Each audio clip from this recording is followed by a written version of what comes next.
Honrados com a presença de todos, eu convido para apresentar o nosso conferencista, o professor Mário Takao Inoue.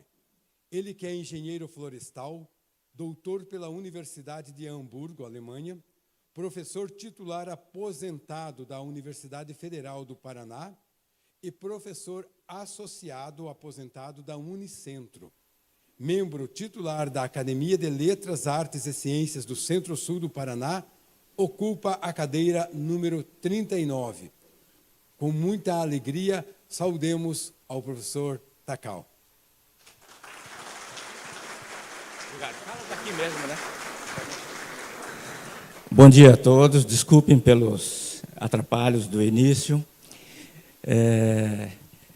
Quando nós falamos de floresta amazônica, eu lembro de uma viagem que eu fiz com um colega lá para a Amazônia, e aí ele comentava: ô Takao, eu olho para baixo, nós estamos aí há horas viajando, eu só vejo brócolis e água, né? Nessa imensa horta de brócolis e água, repleta de mistérios, mitos, verdades e cobiça, né?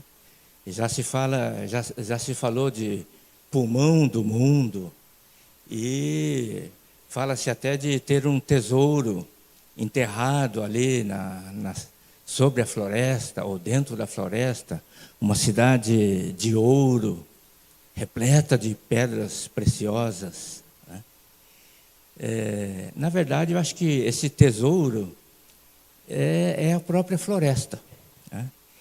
Então, para discorrer sobre esse tema apaixonante que está ali na tela, eu vou convidar uma personalidade das mais importantes do setor florestal do Brasil e conhecido internacionalmente também. E eu não me lembro se ele foi meu aluno, porque quando ele ia entrar no segundo ano, aí eu saí para fazer os meus estudos no exterior, então eu não me lembro se ele foi meu aluno. Depois ele pode confirmar se foi ou não. Eu gostaria, assim, de ler rapidamente a mini biografia do nosso conferencista de hoje. Niro Higuchi, engenheiro florestal pela Universidade Federal do Paraná, 1975.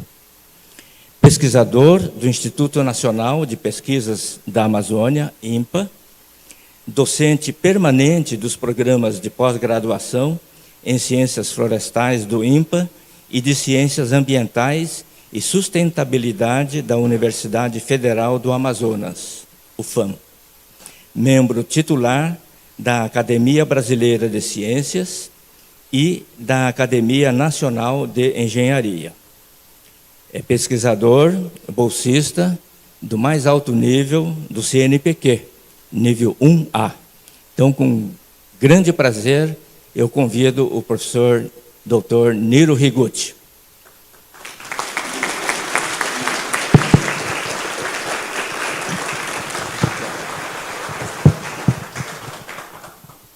Obrigado, professor Takao. E ele foi meu professor, sim, tá vendo? Já está esquecendo, né? Isso acontece. Então, para vocês terem uma ideia, eu sou, no mínimo, falei para os dois antes, o Araújo também foi meu professor, e os dois são, no mínimo, pelo menos 15, 20 anos mais velhos do que eu, né? Essa que é a realidade das coisas. Por isso que você não já esqueceu, né? Mas uma honra para mim poder falar com vocês, com um público tão seleto, né? E eu recebi esse convite do professor Araújo, e ele deu esse título para mim, né? Ofereceu, me desafiou. Eu falei, tudo bem, vamos lá. Mas eu queria, sobre essa tesouro enterrado lá, Takao, não é mito, não. Não, não é mito, não. Mas disso eu não vou falar, porque eu não quero levar mais gente para lá para dividir esse tesouro lá. Né? Mas não é mito, não. Mas sobre essas questões todas, né? Hoje a Amazônia está na boca do mundo, né? Todo mundo falando sobre a Amazônia. Eu queria, para responder essa pergunta, eu quero focar na questão do clima, né? Que o clima, que também é o grande assunto do momento, principalmente hoje que nós estamos vivenciando mais uma conferência da SPART, a COP, né? Lá no Egito. E então eu tenho uma apresentação em PowerPoint, mas não tenho um apontador a laser, né? Então vou ter que ficar. Não, volta bom. E então eu aqui vi uma novidade, né? Tem esse apontador a laser, e tem também um apontador molecular, né? É esse que eu vou usar. Eu peço, moleque, vai lá e passa o slide para mim. Bem, então eu vou direto, viu, Araújo, ao ponto, né? Primeiro, então, vou responder essa pergunta que o Araújo colocou e depois vou explicar, detalhar como eu cheguei a esse ponto. Então é o seguinte, se a floresta amazônica é o maior e último reduto do equilíbrio do planeta, mito ou realidade, a minha resposta aqui em cima do muro é mais realidade do que mito. Isso eu posso garantir, né? Porque nós estamos ainda cobertos de incerteza. Então esse mundo é muito, né? O mundo é muito antigo, mas esses estudos sobre essas questões são muito recentes. Então, só para vocês imaginarem que o petróleo começou a ser colocado de volta para a atmosfera na segunda etapa da Revolução Industrial, em escala industrial, né? 1880. E apenas de 1880 para cá.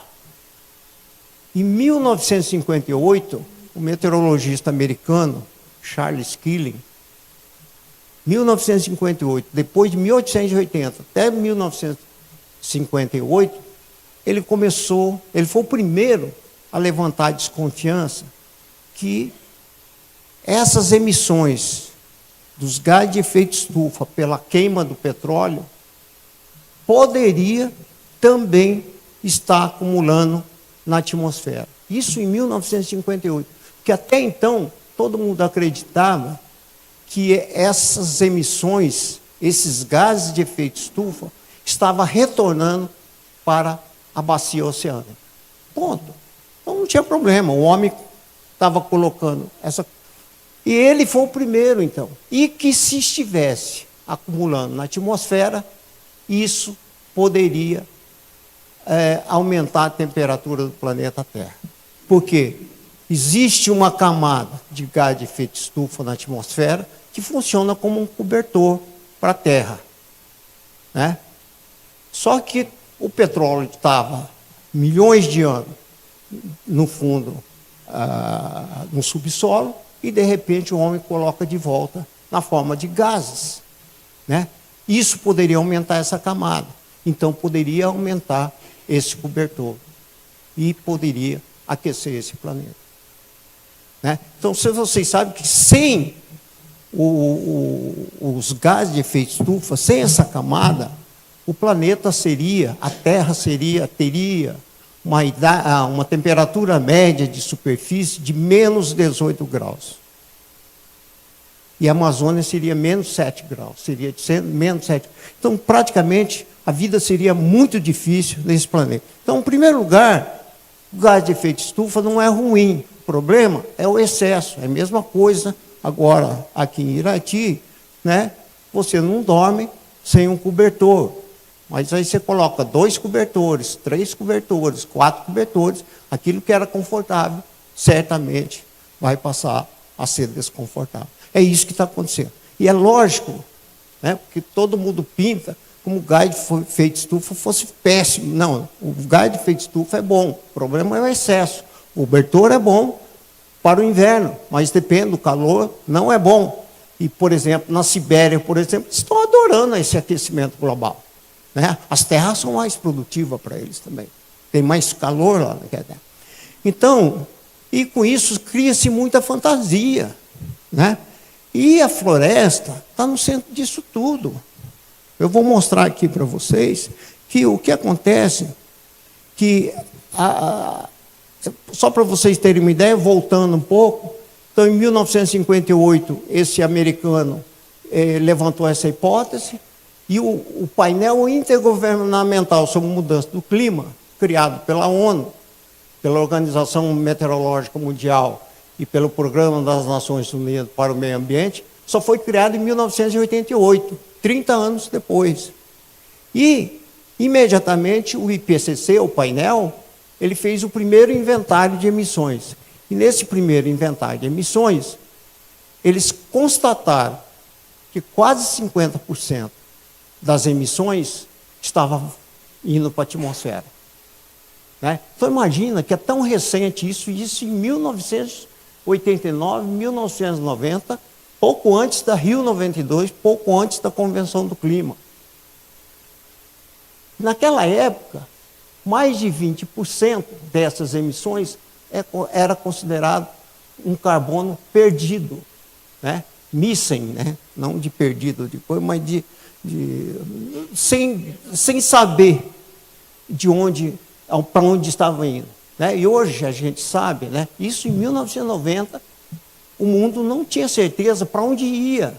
Quase 30% dessas emissões. Quem estava capturando parte dessas emissões? Né? E hoje a gente sabe, as florestas. Então, a floresta realmente é um reservatório extremamente importante de carbono. Por quê? Floresta é composto de árvores, e essas árvores, como todas as plantas, sem exceção, realizam fotossíntese. E esse processo de fotossíntese, o que faz?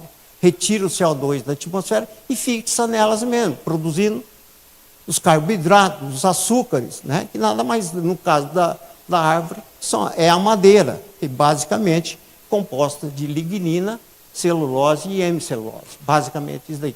Então ela retira do CO2 da atmosfera e faz isso daqui. Então ela tem um papel extremamente importante. Então,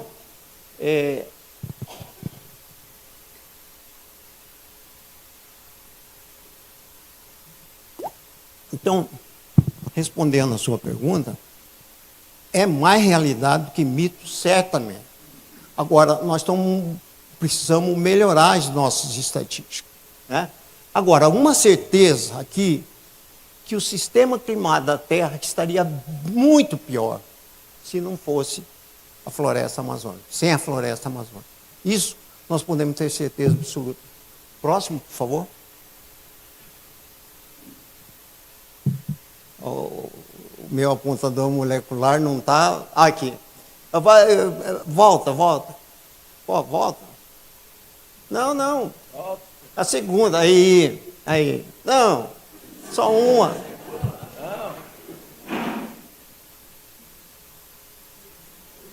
Não, você está dando spoiler aí, adiantando a minha apresentação aí, não. Mais um. Volta uma. Aí. Mas eu vou precisar desses dois slides. Para um pouco nesse slide, então. Deixa. Agora volta. Não, então veja bem. Então, quando a gente olha, são vários reservatórios de carbono no planeta Terra, tá? Mas os dois principais e mais dinâmicos que trocam com a atmosfera são a floresta e os oceanos. Né? Então, quando hoje, essas estatísticas, é disso que eu queria falar para vocês. Então, quando você compara o oceano com floresta, o oceano, ele tem sequestrado ou trocado com a atmosfera algo em torno de 2,9 gigatoneladas. Giga significa 10 elevado a 9 toneladas, ou seja, 2,9 bilhões de toneladas de carbono por ano. Né? Essa é que o oceano absorve. Tá? Agora, O reservatório do oceano é de 40 trilhões de toneladas. E eles tiram por ano 2,9. E a floresta, ela absorve 1,9 gigatonelada, 1,9 bilhão de toneladas, mas de um reservatório de 500 bilhões. Então, veja bem, se for comparar um com o outro, a capacidade de absorção, de troca da floresta é 52 vezes maior do que o oceano. O oceano tem um reservatório muito maior, mas troca muito menos que a floresta. Então, a floresta no mundo é a principal, né, equilíbrio, é o principal ponto de equilíbrio dessa troca entre a biosfera e a atmosfera. Agora, na Amazônia, veja bem, a floresta amazônica, ela tem entre 50 a 56 bilhões de toneladas de carbono. Esse é o estoque de carbono. Isso daí, quando eu coloco aqui entre 50 a 56 bilhões, eu já estou colocando a média e a incerteza dessa média. E a incerteza varia de 6 bilhões de toneladas. Tá? Então, esse número é bem consistente. Tá? Essa é a nossa estimativa de carbono. Agora, nós hoje, nosso grande desafio hoje na Amazônia é estimar a capacidade de troca entre a floresta amazônica e a atmosfera. Uma coisa é o estoque de carbono. Estoque de carbono, 50 a 56 bilhões de toneladas de carbono. E sequestra em torno de 300, 400 milhões de toneladas de carbono por ano. Isso que ela tira da atmosfera. Muito bem. Se a gente trouxer essa informação para a nossa relação, para o humano, por exemplo, então, nós temos o nosso peso e todo ano, a gente no final do ano, sobe na balança, a gente ganha ou perde alguns quilos, algumas gramas. Né? Muito bem. Mas quanto a gente pesa, quanto a gente ganha ou perde no final do ano, só interessa a nós. Interessa a nossa saúde. Agora, quanto que nós consumimos para manter esse corpo, isso é importante. Importante para a economia, para a política, importante para tudo, né? Até para as religiões. Se não fosse esse consumismo, esse consumo, não existiria nada nesse mundo. Né? Então veja bem, e aqui entre nós, quanto que nós trocamos? Quantas vezes o nosso peso nós trocamos com o mercado, com o agronegócio? O meu chute, no meu caso, pessoal, eu devo trocar de entre 5 a 10 vezes o meu peso. Porque é só imaginar que se a gente consome pelo menos 1 quilo de alguma coisa, líquidos e sólidos, por dia, no final do ano, eu consumi 365 quilos, no mínimo. Né? Para manter quantos quilos? Menos de 100, com certeza, aqui. Né? Então, veja bem, e nós estamos trabalhando nisso. É o que nós precisamos saber. Para manter esse corpinho de 50 a 56 bilhões de toneladas, quanto que essa floresta troca com a atmosfera. O dia que a gente souber disso, muda a correlação de força do Brasil, da Amazônia, com relação ao mundo. Tá? É isso que nós estamos buscando. Isso está na engenharia florestal, nós podemos fazer isso na engenharia florestal. E é o que nós estamos fazendo. Né? Então, nós estamos tentando saber disso. Hoje, por exemplo, né, voltando um pouco também, que, por exemplo, eu estou chutando aqui que a gente consome 1 quilo e pouco por dia. Mas se você quiser ter certeza disso, ver quanto de carbono tem nisso, você vai na conta do supermercado. Né? Dá para você fazer isso. Vai, coleciona todas as contas, depois faz essas contas, você faz esse cálculo. Qual seria a outra alternativa? ir para o banheiro. Todos os dias também, ou toda hora, não sei o que, e fazer isso daí. Né? Você vai saber exatamente o que você consumiu. E na floresta? Né? Não temos conta de supermercado. Mas nós temos banheiro.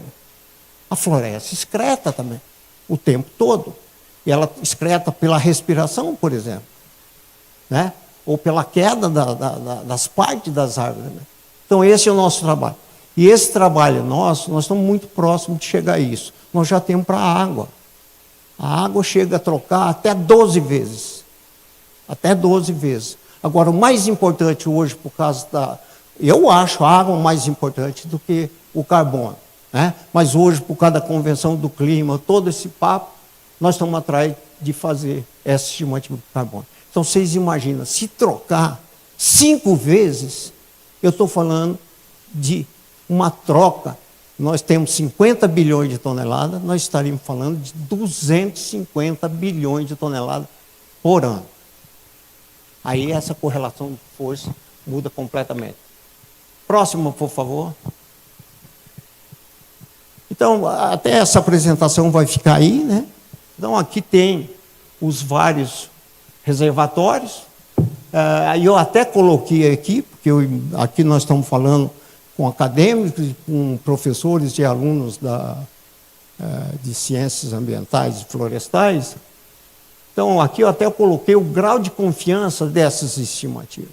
Então, a única que tem, tanto dos estoques, como também da quantidade que está entrando, é da atmosfera, por incrível que pareça. Né?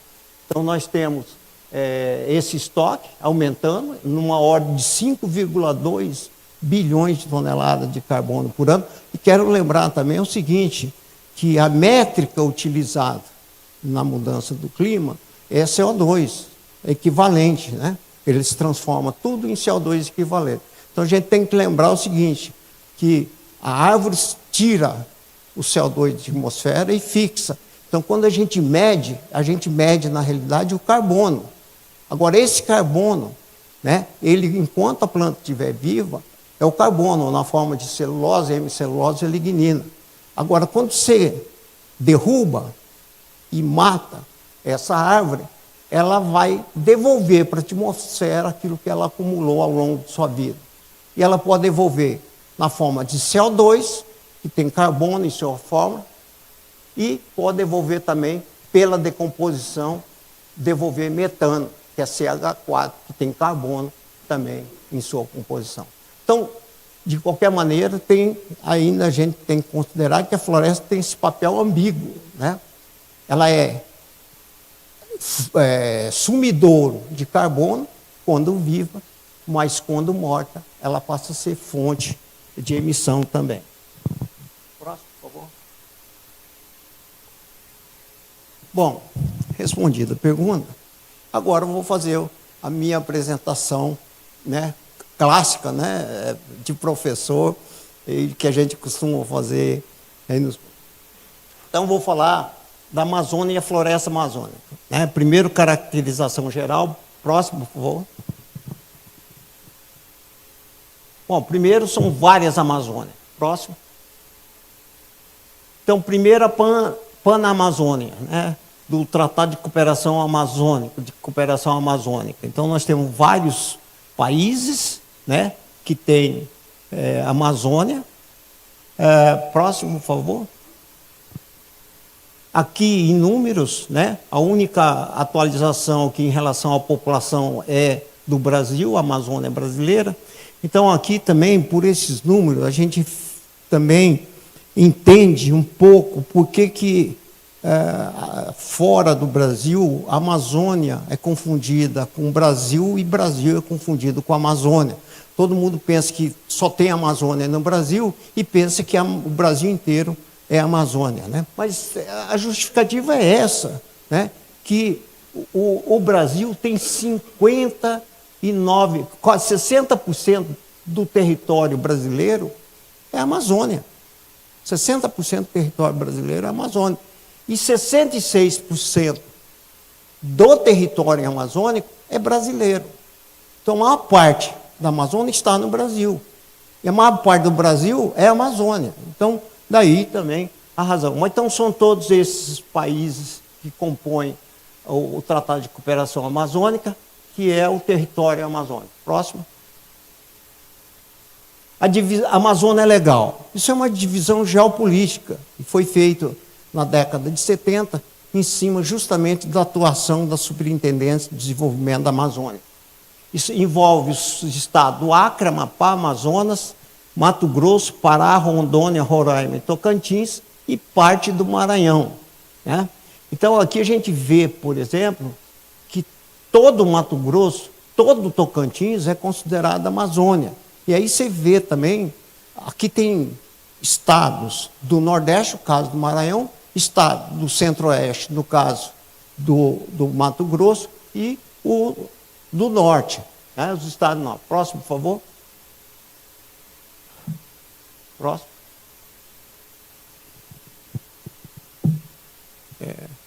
Então aqui está o desenho, né? A figura da Amazônia é legal, todos esses estados.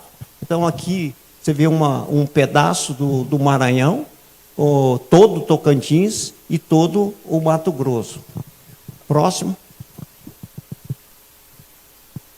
E aqui a gente vai ver também o seguinte, que na própria Amazônia Legal, nós temos 3 biomas, né? Nós temos uma parte, a grande parte, 85% da Amazônia Legal é coberta pelo bioma Amazônia.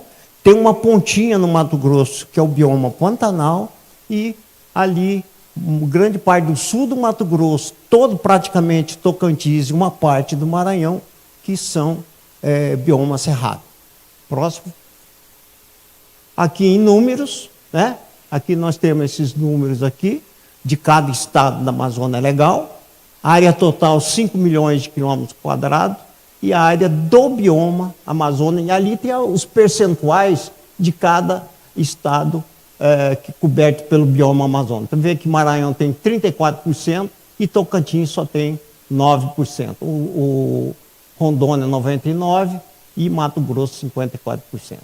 E nós temos, então, no bioma Amazônia, mais de 4 milhões de quilômetros quadrados, ou 419 milhões de hectares, né? Então, só para vocês terem uma ideia aqui em termos de grandeza, cabe 25 estados do Paraná na Amazônia Legal e 21 estados do Paraná no bioma Amazônia, né? É só imaginar 25 vezes o estado do Paraná. Próximo. Aqui também, para deixar para vocês aqui essas informações. Então, aqui é a situação fundiária da Amazônia Legal, né? Então, nós temos terras privadas. Terras privadas significa posse legal e escritura. Mas escritura, eu diria que é menos de 1% lá da região. O resto é posse legal. E essas posses legais, de quando em quando você vê notícias em jornais que estão cancelando posses legais. Então, teoricamente, a última vez que o INCRA fez isso, cancelou mais de 90 milhões de hectares na Amazônia. Mas aqui tudo é superlativo, né? Então, nós temos, então, essas terras privadas, 26%. Eu costumo dizer que a Amazônia é dividida em quarto, né? Um quarto de terras privadas, um quarto de terras indígenas e um quarto de terras unidade de conservação e um quarto de terras não designadas. Mas aqui dá mais de um quarto, né? Dá 26,8% de terras não designadas. São terras sem CNPJ, sem CPF. É terra onde tudo de mal que acontece na Amazônia acontece nessas áreas. E vocês veem muito pouco esforço de regularizar essa situação. Nós temos mais de um quarto da Amazônia que não tem dono.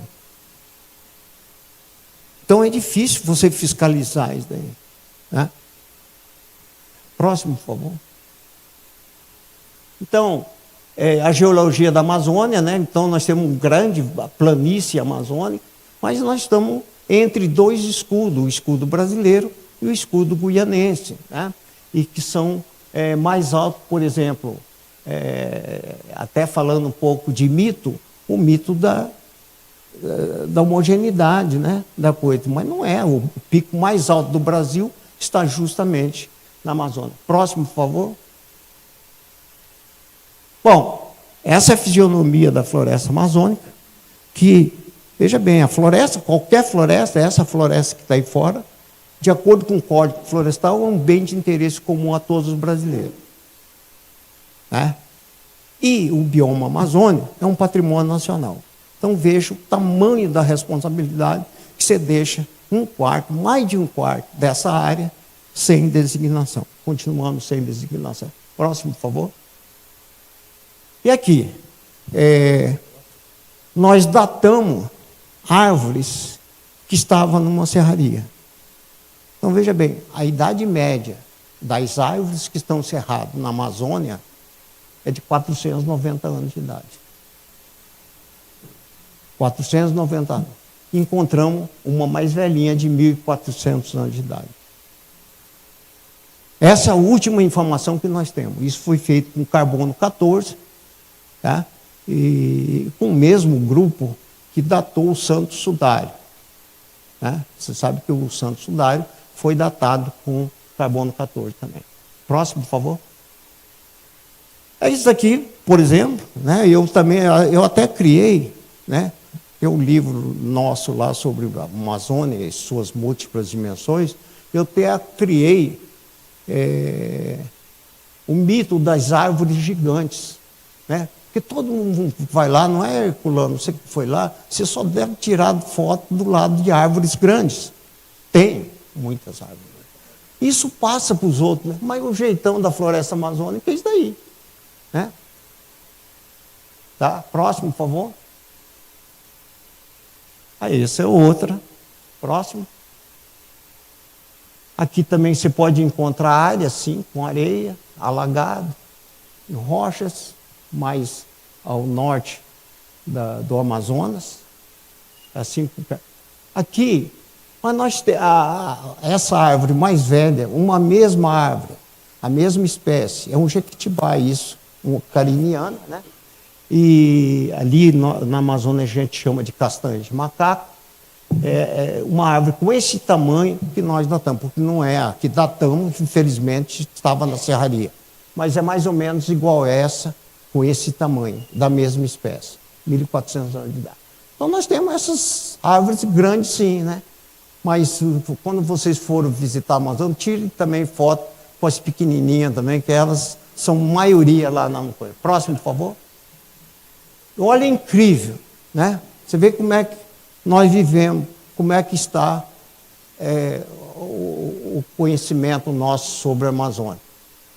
Até 2019, se você perguntasse para qualquer cientista amazônida, ele iria afirmar com todas as letras que não encontraria árvore acima de 60 metros na Amazônia. Em 2020, foi encontrado árvore com mais de 80 metros.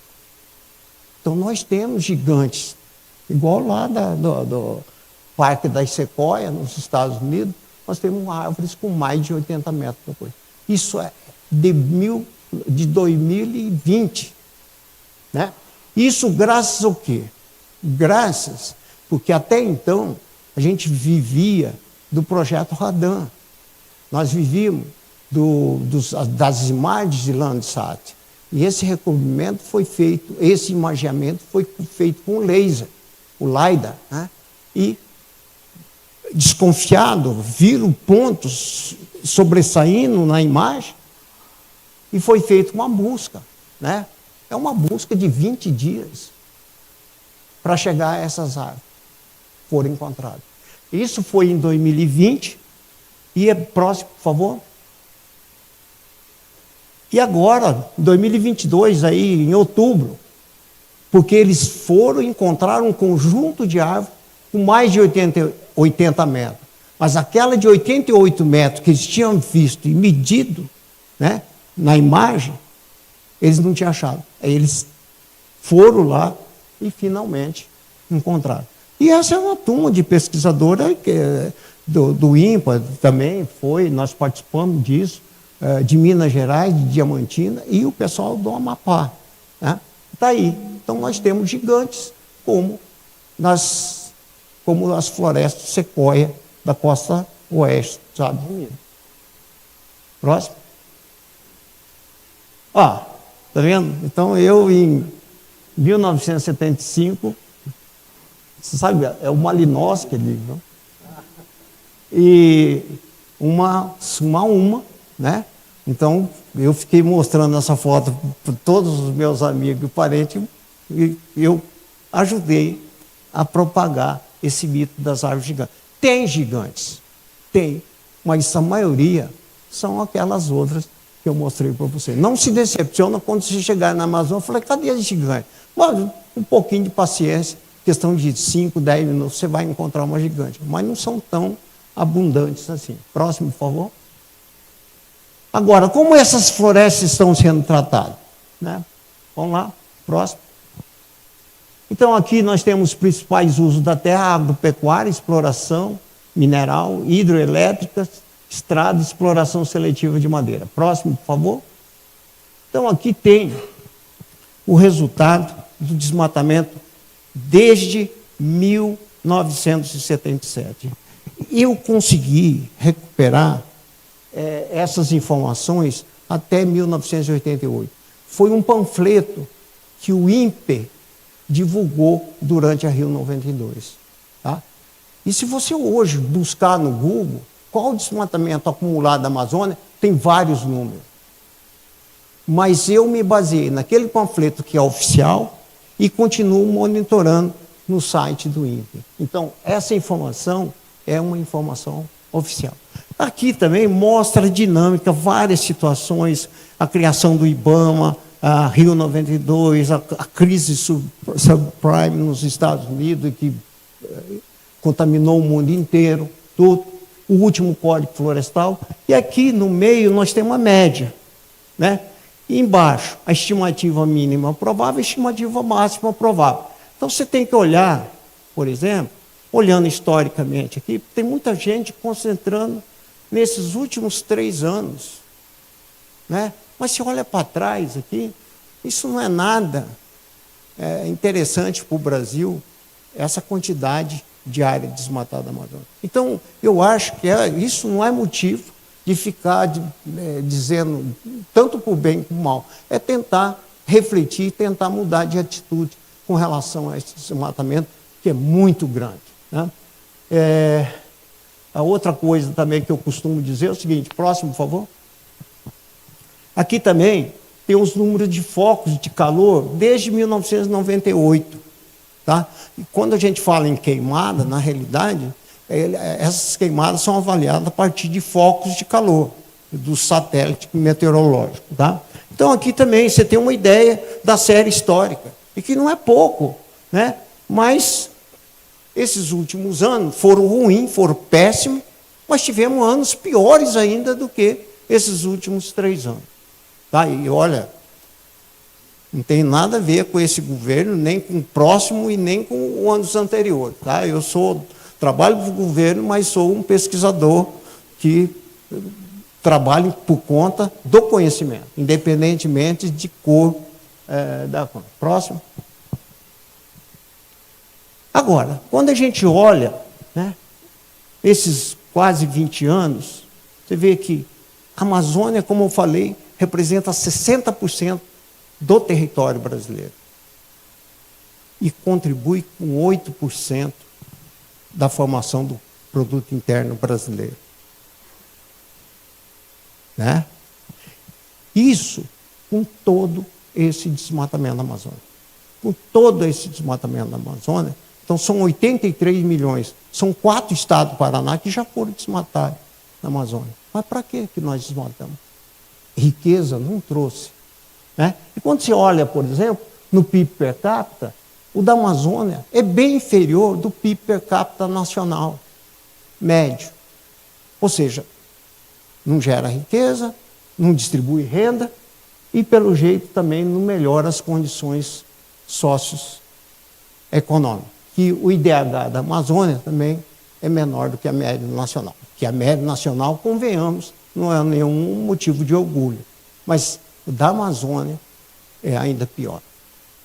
Com todo esse desmatamento. Então, a pergunta que todos deveriam fazer, por que nós desmatamos a Amazônia? E esse desmatamento polui muito, porque 60% das emissões nacionais, emissões de gás de efeito estufa nacional, vem do desmatamento da Amazônia. Próximo. Bom, mas ainda nos resta 3.259.000 quilômetros quadrados, ou 325 milhões de hectares de floresta amazônica. Ou seja, 16 vezes o estado do Paraná nós temos de floresta preservada. Desmatamos 80 milhões de hectares, mas nós temos ainda 325 milhões. Mas nesse ritmo, a gente pode perder isso daí também, como aconteceu na Mata Atlântica, está acontecendo no Cerrado e tudo mais. Então, eu coloquei aqui embaixo, mas antecipar-se à escassez é preciso, porque a gente vai chegar a esse ponto também. E isso é uma responsabilidade de todos, não é só de quem mora na Amazônia, porque esse patrimônio é brasileiro.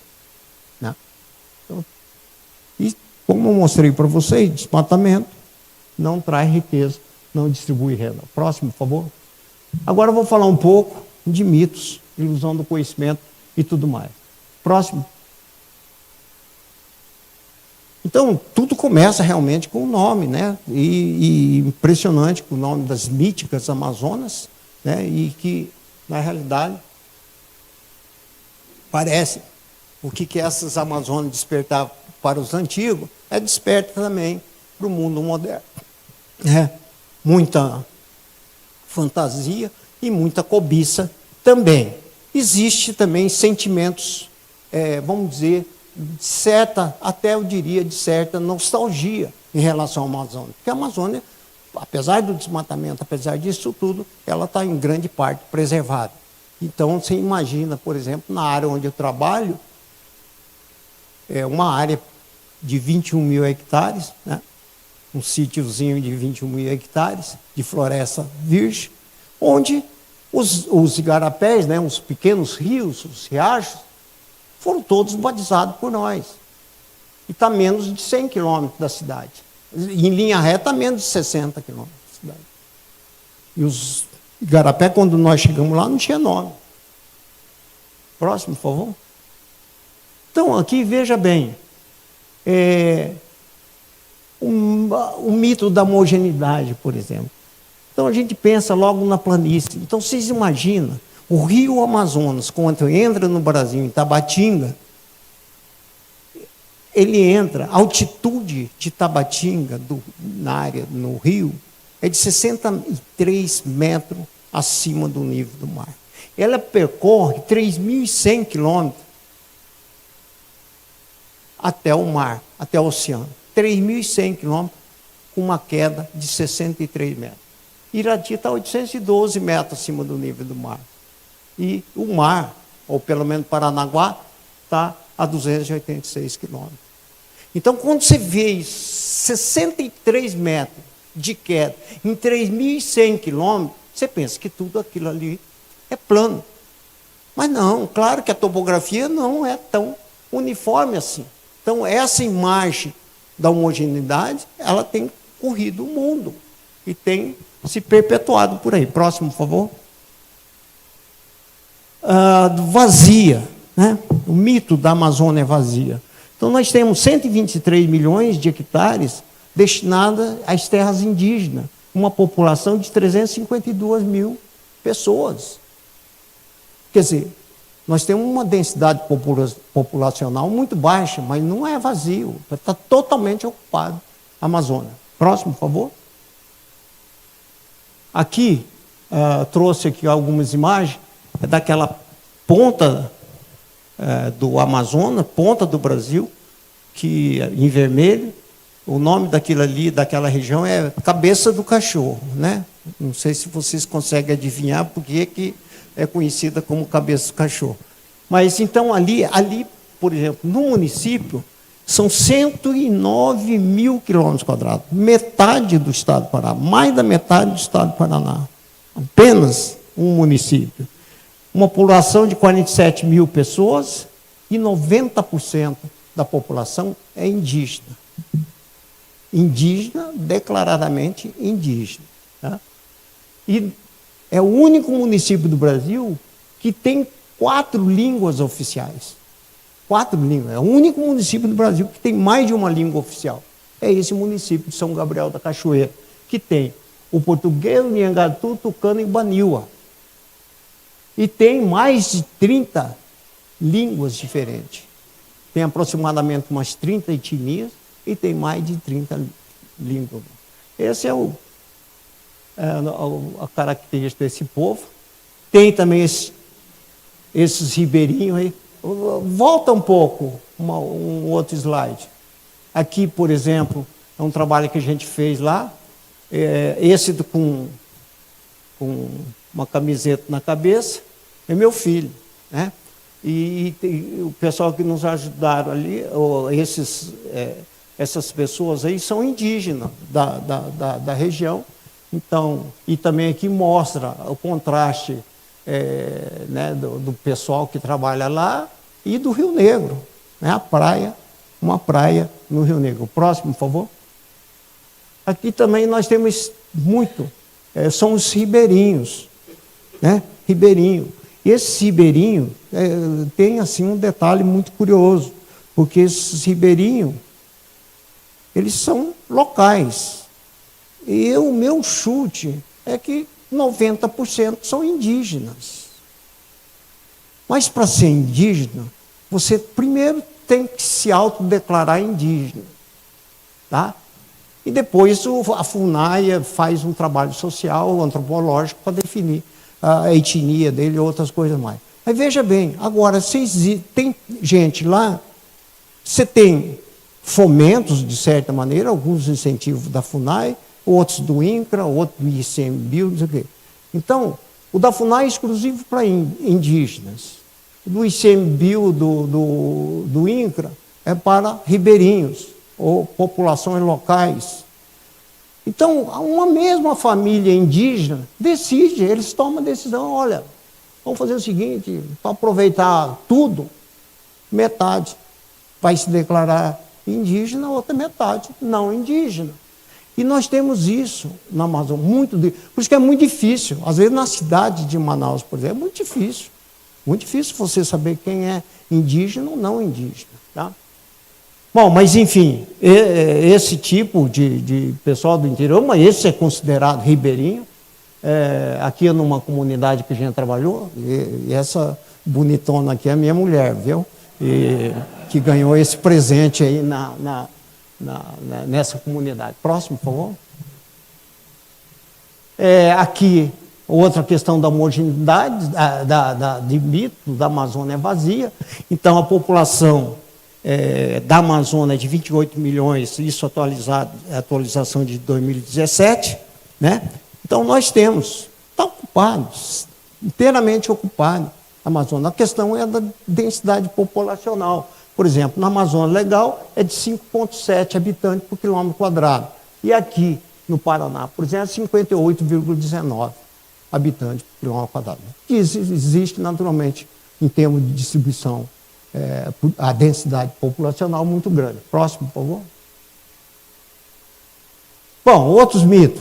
Não vou entrar em todos os mitos. Riqueza e pobreza, pulmão do mundo, né? Internacionalização da Amazônia, que também é mito, viu? Internacionalização da Amazônia.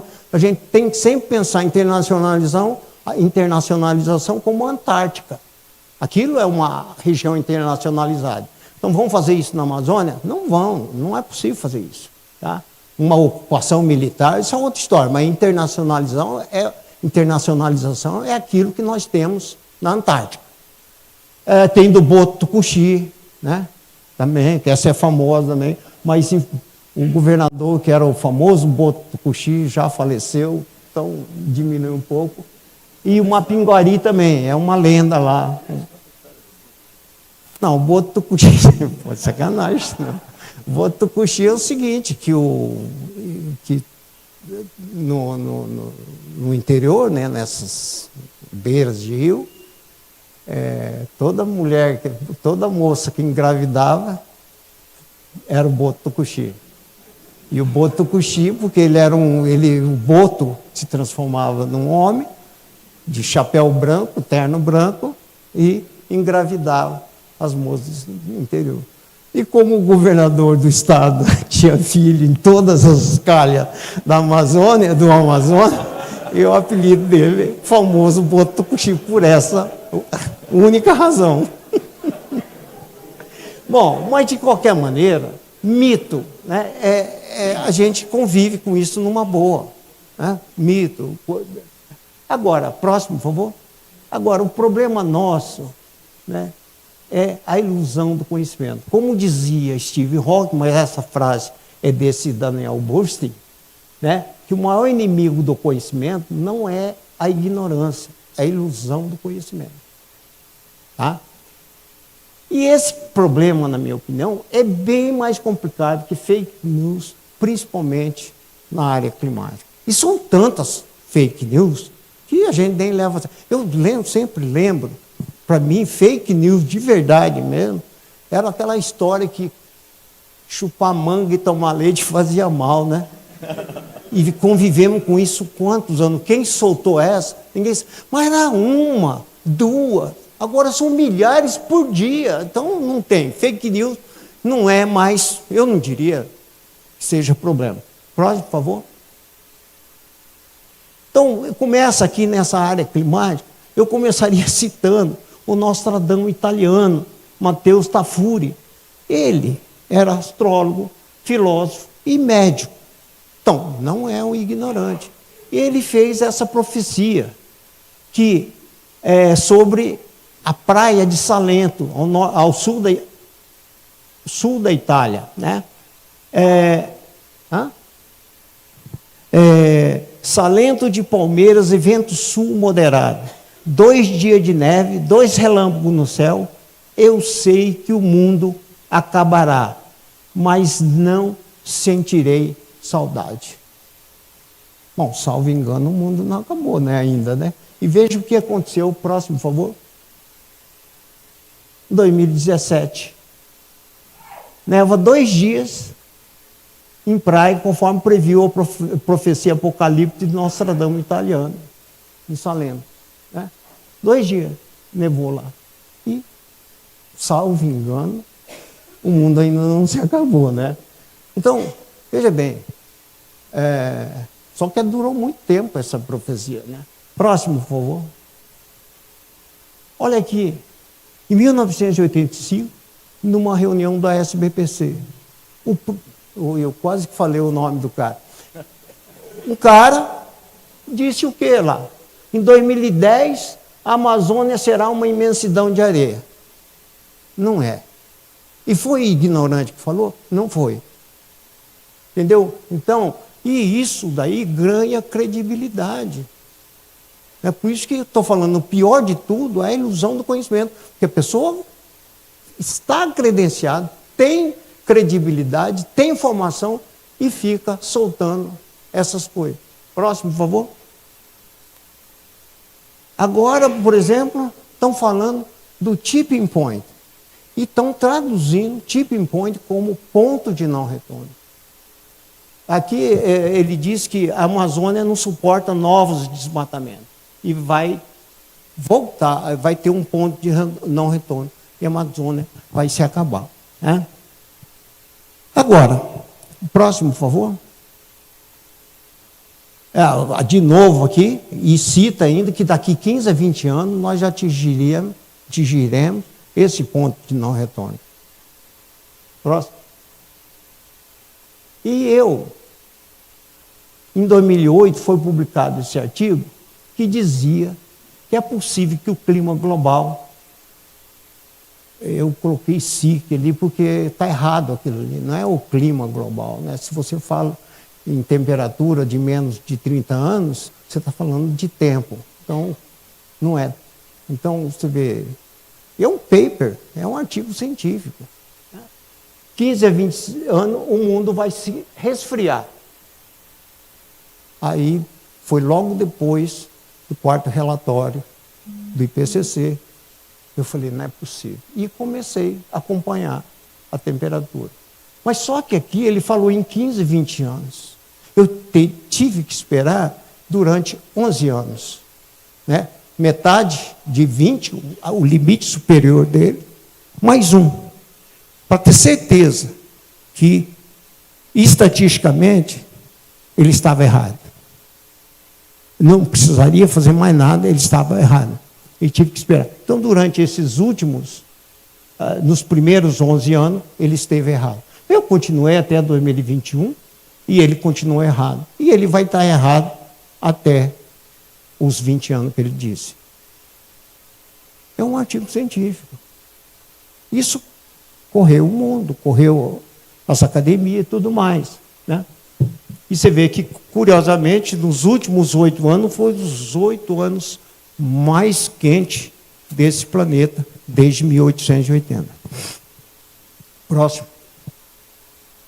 Então, eu, nessa questão do ponto de não retorno, viu, Everton, arruma um aluno para fazer isso, né? Arruma um aluno para fazer isso, ficar monitorando. Ele tem que esperar, como ele falou, 15 a 30 anos, e agora ele aumentou para 15, de 30 a 50 anos. Então, você vai ter que esperar no mínimo 25 anos, 26 anos.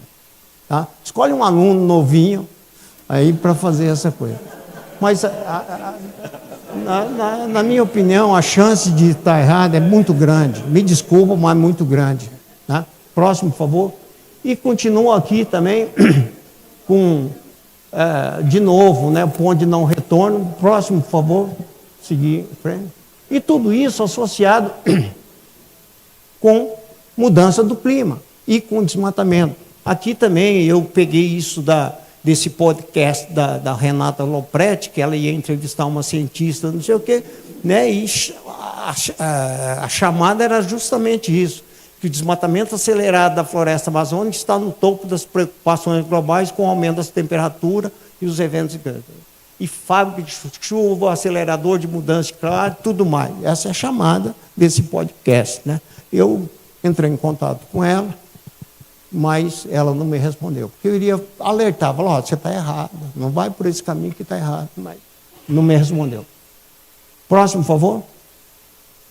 Bem, aqui alguns contrapontos, então, a essas, tipo, afirmativa, partir da ilusão do conhecimento. Então, começa aqui, quando fala do 6º relatório de avaliação, que foi divulgado em 2022, mas com dado de 2029.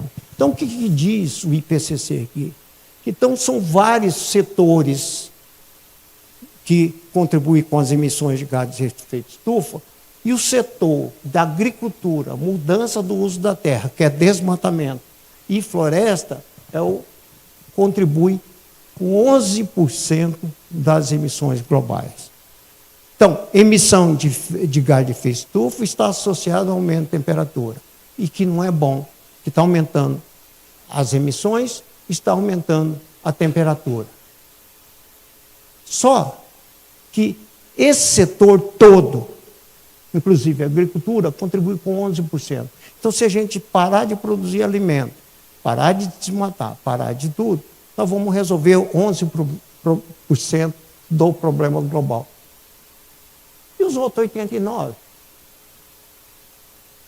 Então, não é muita pressão em cima da agricultura, do desmatamento aqui na Amazônia, em relação a esse assunto de aquecimento global, de aumento de temperatura.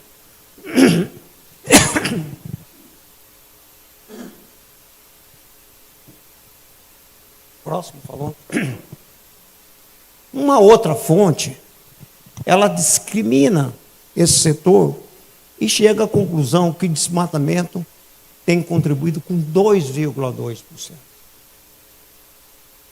E a Amazônia não é responsável por 100% do desmatamento do mundo.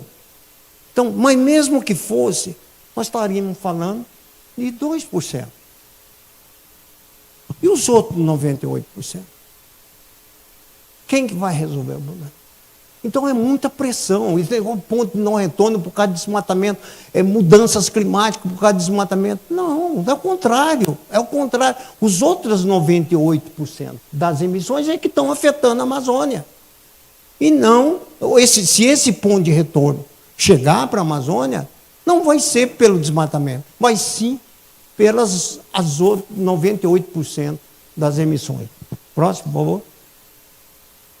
Agora aqui eu coloquei na ponta do lápis, com base em todas as nossas estatísticas, inventários e equações e tudo mais, com relação às áreas desmatadas nesses anos, 90, 2000, 2010 e 2019, do IPCC. Né?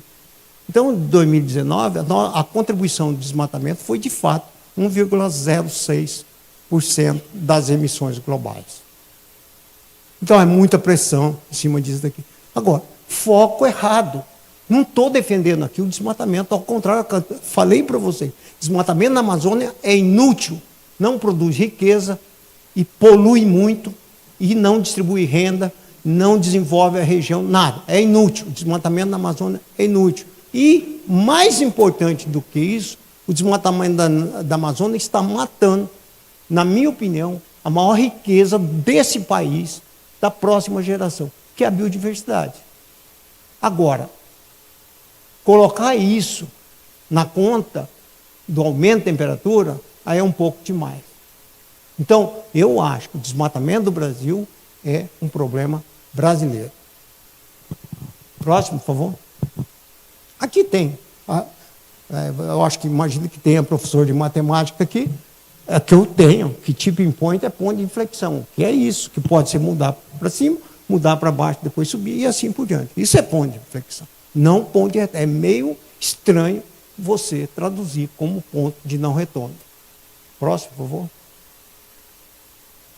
E aqui eu tenho 3 testemunhas vivas dessa história, né, do ponto de não retorno da floresta amazônica. Eu monitoro isso desde 1986, são 35 anos, todos os anos. E nessas 3 parcelas minhas, nós tivemos 3 El Niño normais. O que eu quero dizer El Niño normal? É El Niño que vem na época do Natal. Né? 2 mega El Niño, em 2009 a 2010, e de 2015 a 2016. Ou seja, o nome de El Niño é dado por causa de... Ele sempre ocorria no Natal, perto do Natal, e eles batizaram como El Niño, o menino Jesus. Né? Vinha na costa do Peru, por isso que deram esse nome a esse fenômeno de aquecimento das águas superficiais do Pacífico. Então ele vinha perto do Natal e ia embora pouco depois do Ano Novo. Né? E essa anomalia causava muitos problemas na pesca e na chuva também. Né? E esses El Niño ocorreram 3 antes, mas em 2009, de julho de 2009 a julho de 2010, nós tivemos um El Niño de um ano inteiro. Né? Então, é o mesmo El Niño? Sim, mas com uma intensidade, com uma severidade infinitamente superior ao El Niño normal, que já era ruim. Né? Tivemos também, o ano passado, nós tivemos, ainda continua existindo, uma laninha. Vocês têm sentido aqui também o efeito da laninha, porque em anos de laninha chove menos, né? Aqui para a região sul-sudeste do Brasil. E nós tivemos uma laninha normal no ano 2000, e em 2005 nós tivemos umas chuvas convectivas muito fortes na região. Então, apesar de todos esses fenômenos, se vocês olharem essas curvas, né, em média, nós tínhamos 177 toneladas de carbono por hectare, e em 2021, 205. Então, isso deu, em média, um aumento de 15,4%. Você não vê sinais de tipping point, não vê sinais de ponto de não retorno aqui. Isso numa ordem de 827 quilos por hectare por ano. Então, agora, parece, né, são 35 anos fazendo a mesma coisa, muitos dos alunos, não sei se tem alguém que foi lá, mediram essas áreas, né, para a gente chegar a esses números. Agora, eu costumo falar para o pessoal, me desminta. Mas eu não estou inventando, eu estou só tirando os dados que vêm da floresta, que nós estamos coletando. E é essa a situação. Essa a situação. Agora, quantas parcelas tem desse na Amazônia? Só essa. Então, como é que o pessoal fala de não retorno? Que a floresta deixou de ser sumidor e passou a ser fonte. Como? Né? Próximo, por favor. Então, aqui, por exemplo, se a gente olhar agora no tipping point, no ponto de inflexão, se 2021 estiver lá muito próximo dessa virada, quem sabe a gente vai ter uma queda, né? E depois, ele, até um certo ponto, até um limite, aqui no caso está ao contrário, aqui um mínimo capacidade de suporte, máximo capacidade de suporte, e depois vai ficar girando isso daqui. Mas se a gente estiver no meio, nós temos mais 35 anos nessa situação. E se a gente estiver no começo, aí nós temos muitos anos pela frente, com a floresta se comportando dessa maneira. Próximo, por favor. Bom, aqui profecias são profecia, aqueles dois erraram, né? Tem um cara que fica fazendo estimativa da cota máxima do Rio Negro, né? E ele ele usa o modelo determinístico e um intervalo de confiança de 95% de probabilidade. Então, esse nível de probabilidade, nível de confiança é o seguinte, em 100 vezes você acerta 95 e erra 5. Né? Fora disso ele está errado, o modelo está errado. Aí eu comecei a monitorar o cara, ele errou, em 8 anos ele errou 5, quer dizer, ele estourou o limite dele. Sabe o que aconteceu em 2022? Ele não publicou. Não publicou. Né? Não publicou.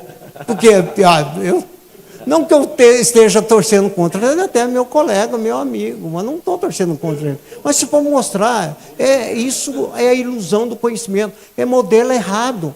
Você nunca, para essa questão que você tem pouco controle dessas variáveis, você vai utilizar modelo determinístico. Use modelos probabilísticos. Né? Por exemplo, se eu disser para vocês, probabilidade de chover hoje é 1%, de não chover 99%. Mas chove, você vai falar, pô, você errou. Errei não, falei que tinha 1%. Então não erra nunca. Seja pelo menos mais esperto, né? Próximo. E a nossa ciência, né? A ciência também, eu faço parte dessa comunidade. Quando você fala climate change, nesse Web of Science, consultado agora, segunda-feira, né? Nós temos, nesse indexador, 517 mil documentos. Desses, 435 mil artigos científicos. E a mudança do clima está enquadrada? Para a gente pensar, né? A turma aí que trabalha com pesquisa, para a gente pensar um pouco o que nós estamos publicando. Próximo.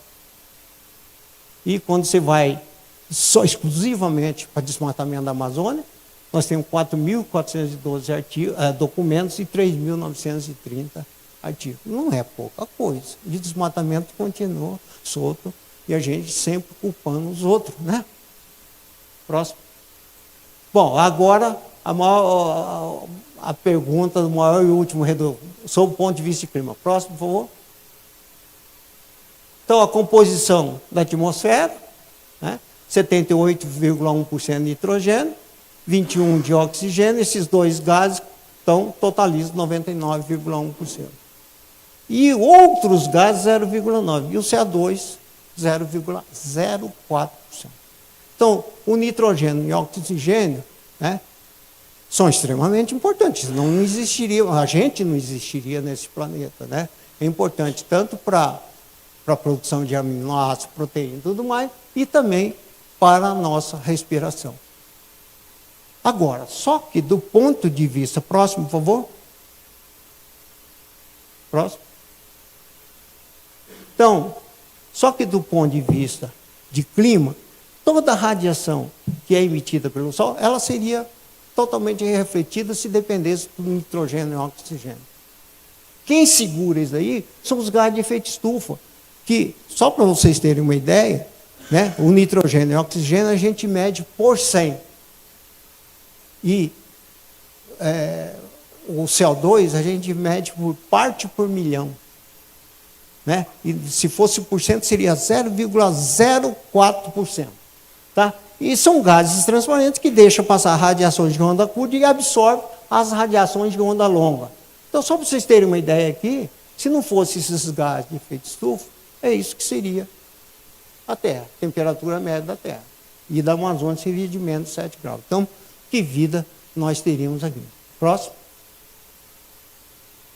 Bom, aqui o que nós sabemos, nós fizemos todo o inventário, então a floresta da árvore, nós temos então da biomassa total 40% é água e 30% é carbono, e aqui que eu disse para vocês, então, o estoque de carbono entre 50 e 56 bilhões de toneladas de carbono, só para você ter uma ideia, as emissões do Brasil de carbono, não CO2, porque para ser CO2 você ainda tem que multiplicar por 3,6667, né? Mas a emissão do Brasil é de 540 milhões de toneladas. Então, só o estoque da Amazônia daria para neutralizar o carbono emitido do Brasil durante 98 anos. Próximo.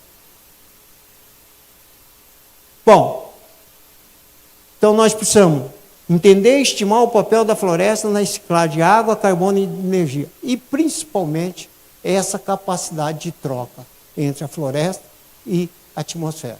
Tá? Próximo. Então, se a nossa hipótese, né, que a floresta amazônica troca com a atmosfera entre 5% e 10% do seu peso, se isso não for rejeitado, isso quer dizer que a floresta amazônica troca entre 250 a 500 bilhões de toneladas de carbono por ano. E o mundo emite 16 bilhões de toneladas. Então, você vê quantas vezes nós podemos neutralizar, amortizar, amortecer as emissões globais. Então, a realidade é que a floresta amazônica, aí eu coloquei, se tornará, viu, porque nós precisamos dessa informação, como o maior e último reduto do equilíbrio do planeta do ponto de vista climático. Eu acho que acabou. É isso. Aí eu...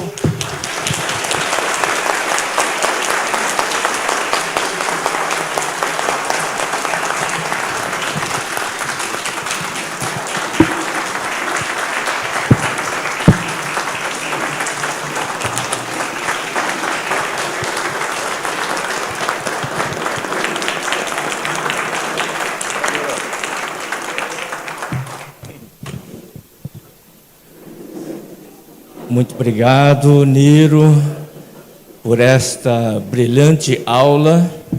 Né? Parabéns e muito obrigado.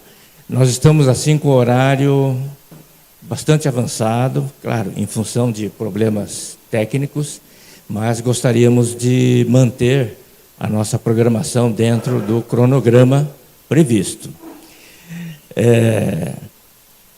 Como se trata assim de uma conferência e provavelmente deva existir muitas indagações, muitas dúvidas, eu vou permitir uma pergunta,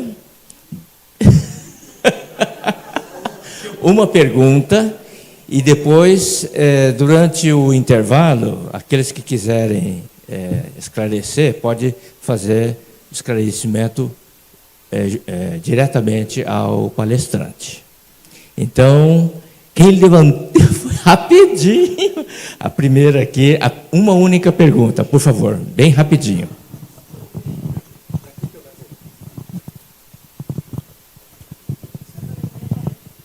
Na Holanda foi... pois não. Meu nome é Ludmila Kloczak, eu sou da Academia de Letras, Ciências e Artes de Londrina. Na Holanda foi assinada uma lei para diminuir a produção na verdade, de gado, a criação de gado, por causa dos excrementos que o gado cria e que, portanto, estariam emitindo muito efeito, muito carbono e criando, né, o efeito estufa. Eu gostaria que o senhor comentasse, né, em que coluna está, né, do mito da realidade. Obrigada. Não, é claro que o gado realmente, especialmente o bovino, ele emite muito, né?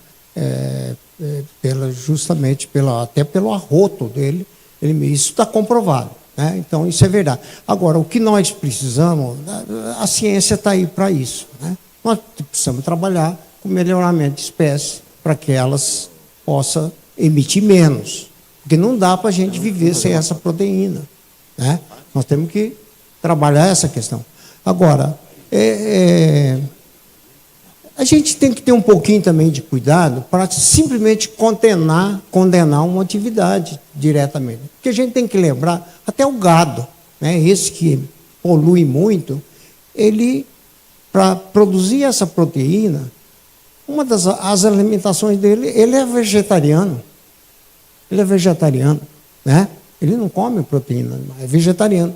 E esses vegetais que ele consome, o homem tem que produzir. E todos esses vegetais, eles são plantas clorofiladas, mesmo o capim, e que realiza fotossíntese e respiração. Então, você imagina num lugar que você pare de produzir o gado, pare de produzir capim, pare de produzir o milho ou outros produtos, né? Se deixar aquela área desnuda, sem boi, sem capim, sem nada. Aí eu pergunto, aquele trabalho de fotossíntese que faz o capim, que faz o milho, que faz a soja, né, e outras plantas que o boi consome, para onde iria o CO2? Porque, na realidade, ele está trocando. A soja, todos os produtos estão trocando. Então, a pergunta que fica, para onde iria esse carbono? A outra pergunta também, porque para realizar a fotossíntese, ele puxa muita energia solar. E essa energia solar, para onde iria? Ela ficaria aqui nesse nosso planeta e certamente ajudaria a esquentar ainda mais esse planeta. Então, eu acho que a gente pode trabalhar com melhoramento genético, para coisa. Nós não podemos viver sem essa proteína. Agora, condenar por condenar, né? Você vê, o desmatamento, tá, é péssimo, né? Isso ninguém tem dúvida. Mas da Amazônia é 1%. E o resto, 99%. Tá? Eu não quero, né, dizer daqui que vocês saem daqui. Não, desmatamento é bom, não afeta o clima. Não afeta, não afeta mesmo. Ele é péssimo para o Brasil, né? Mas não pode receber tantos elogios assim, mundo afora, inclusive do Brasil, né? Respondi? Ok, muito obrigado, Ludmila, pela participação. Nós vamos encerrar essa parte da conferência, agradecendo de coração, né, a sua vinda, o esforço para vir lá de Manaus até Curitiba, até Irati. Exato, não é fácil. Então, eu gostaria de agradecer, né, em nome dos organizadores e solicitaria mais uma vez uma salva de palmas.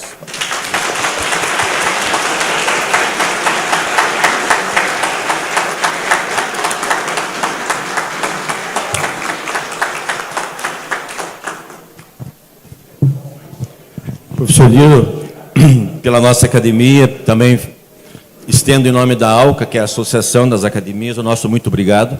Para que nós possamos cumprir o nosso programa, eu convoco todos para a fotografia, rapidão, daí nós temos um lanche, ok? Depois, quem quiser ainda externar outras perguntas ao professor, à vontade. Muito obrigado mais uma vez. Onde que vai ser a fotografia, Herculano? Aonde que vai ser a fotografia?